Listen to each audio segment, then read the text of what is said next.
मराठा आरक्षणासाठी मनोज जरांगे पाटील यांचं मोर्चा जो आहे तो थेट आता मुंबईकडे वळलेला आहे आणि काही वेळातच मुंबईकडे दाखल होणार आहे। आपल्यासोबत काँग्रेसचे प्रदेश अध्यक्ष हर्षवर्धन सकपाळ आहेत। सर, खरं तर आपण पाहतोय की जरांगे पाटलांसोबत हजारोच्या संख्येने जे आहे ते मराठा बांधव मुंबईकडे येताना पाहायला मिळतात। सरकारच्या भूमिकेकडे कसं बघताय तुम्ही? जरांगे पाटील हे काही पहिल्यांदाच मुंबईला येत नाहीत। मागच्या वेळेसही ते मुंबईला आले होते, मात्र मुंबईच्या सरहद्दीवरूनच त्यांना त्या ठिकाणी गुलाल उधळायला लावून हे वापस पाठवलं होतं। छत्रपती शिवाजी महाराजांच्या पुढे नतमस्तक होऊन त्यांच्या पायाची शपथ घेऊन आरक्षण देऊ हे सांगणाऱ्या सरकारचाच हा भाग 2 आहे। जसा धूम 1 धूम 2 तसा आता हा त्यांचा दुसरा भाग आहे। त्यामुळे गत काळामध्ये शिवाजी महाराज ही महाराष्ट्राची आणबाण आणि शान आहे। त्यावेळेस शपथ घेऊन जे सांगितलं होतं त्याची पूर्तता जर झाली असती तर आज हा पुन्हा एकदा मोर्चा घेऊन मुंबईकडे येण्याची आवश्यकताही भासली नसती। या दरम्यानच्या काळात या सामाजिक न्यायाच्या अनुषंगानं या प्रश्नाकडे बघायला पाहिजे होतं। सोशो इकॉनॉमिकली बॅकवर्ड या अनुषंगाने याच्याकडे बघायला पाहिजे होतं। मात्र आताच्या मुख्यमंत्री तेव्हाचे उपमुख्यमंत्र्यांचा रामटेक नावाचा एक जो काही बंगला होता त्यामध्ये राम बाजूला ठेवून त्यांनी रावणासारखं जो अजेंडा त्यांच्या बंगल्यातून चालवला आणि त्या निमित्तानं मराठा आणि ओबीसी अशी जी दुफळी त्यांनी निर्माण केली होती, त्या दुफळीतून केवळ राजकारण त्यांनी केलं।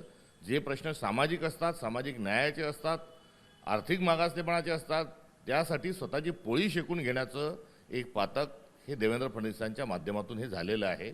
आणि आता त्याचा कित्ता हा पुन्हा गिरवला जाऊ नये ही सविनय आमची एक आशा राहणार आहे। कारण निवडणुकांमध्ये त्यांनी जे राजकारण करायचं तर केलं, जे व्हायचं असेल ते आपल्या ठिकाणी झालेलं आहे। मात्र आता महाराष्ट्राला शांततेची आणि सभ्यतेची आवश्यकता आहे। यामध्ये पुन्हा कोणाच्या खांद्यावर बंदूक ठेवून आता निशाणा देवेंद्र फडणवीस सरकारने हा साधू नये हेच या निमित्ताने सांगायचं आहे। आणि या सगळ्या प्रश्नांमध्ये देवेंद्र फडणवीस आणि भाजप हे केवळ राजकारणच करते। 2014ला मुख्यमंत्री बनण्याकरता धनगर समाजाला त्यांनी शब्द दिला होता की माझ्या पहिल्या कॅबिनेटचा पहिला निर्णय, माझी पहिली स्वाक्षरी ही धनगरांना एसटी आरक्षण देण्याचं राहील। धनगर समाजात तेव्हा जे जातात तेव्हा आता धनगर समाजात गाणं लावलं जातं, क्या हुआ तेरा वादा वो कसम वो इरादा। आता 14 नंतर 10 वर्ष झाले, धनगर समाजालाही आरक्षण नाही। मराठा समाजाच्या आरक्षणाच्या संदर्भात जे जातात जे होतं आहे ते वेगळं काही होत नाही। त्यामुळे हे समाजामध्ये धर्मामध्ये भेद पसरून हे राजकारण करतात आहे।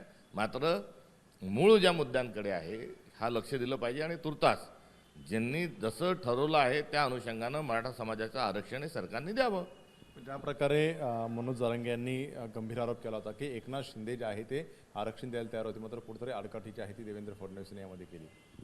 सरकार म्हणून जबाबदारी एक असते, हा सामाजिक आणि महाराष्ट्राचा विषय आहे। एरवी मी म्हटलं असतं की रावण आणि त्याचे रावणाचे 10 तोंड ही एकसारखे आहेत, मात्र या ठिकाणी मी तो उल्लेख करणार नाही। आता देवेंद्र फडणवीस असतील काय, त्यानंतर अजितदादा पवार असतील काय, एकनाथ शिंदे असतील काय, ही सर्व एकाच नाण्याची 2 बाजू आहेत। त्यामुळे या संदर्भामध्ये जे आरक्षण आहे ते सरकार देणार आहे आणि सरकारवर भारतीय जनता पक्षाचा पूर्ण पकड आहे। त्यामुळे त्यांनी जर असं होत नसेल तर या 2 घटक पक्षांनी त्यांच्या युतीतून बाहेर पडण्याचा निर्णय घ्यावा, जर एवढंच खरं असेल तर।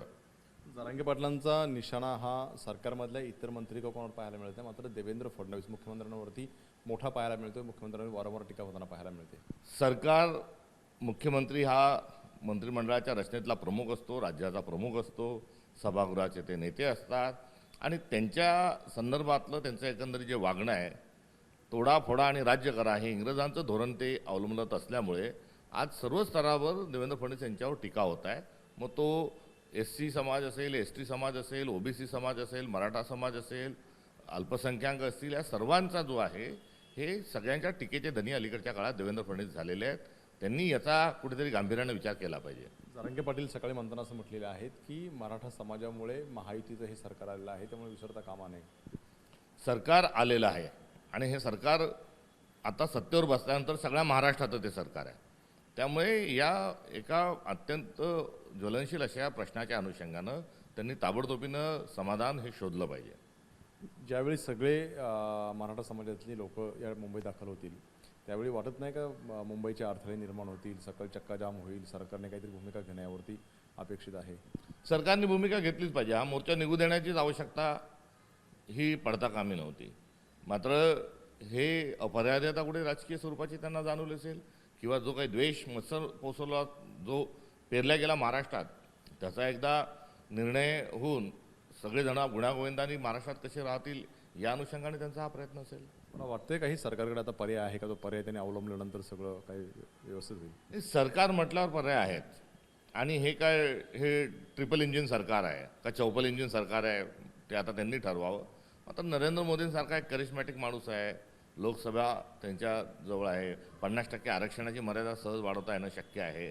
त्यामुळे जर यांच्यात राजकीय इच्छाशक्ती असेल आणि या प्रश्नामध्ये मराठा ओबीसी याच्यातून स्वतःचं अस्तित्व भाजपाला टिकवायचं नसेल तर एका मिनिटात ते यातून तोडगा काढू शकतात. तुमची भूमिका काय नेमकी असणार आहे? पाठिंबा आहे किंवा कसं आहे? या संदर्भामध्ये विधानसभेमध्ये जे ठराव पारित झालेले आहेत त्यामध्ये एकमुखाने त्या काँग्रेसने त्या आरक्षण देण्याच्या अनुषंगानं हा ठराव पारित केलेला आहे. आणि गत काळात काँग्रेसच्या काळामध्ये मराठा आरक्षण हे देण्यात देखील आलं होतं. कोर्टाच्या काही गोष्टींच्या अनुषंगानं ते दुर्दैवाने टिकू शकलं नाही आणि त्यामुळे याला विरोध असण्याचा प्रश्नच नाही, समर्थनही दिलेलंच आहे. मात्र जे सरकार राक्षसी बहुमताने सरकार बसलेलं आहे देवेंद्र फडणवीसांचं आणि आता त्यांना ठराव पारित करून घेण्याकरता इतर कोणाची गरज नाही. जनसुरक्षा विधेयकाच्या आम्ही विरोधात होतो, त्यांनी तो कायदा रेटून नेलाच की नाही.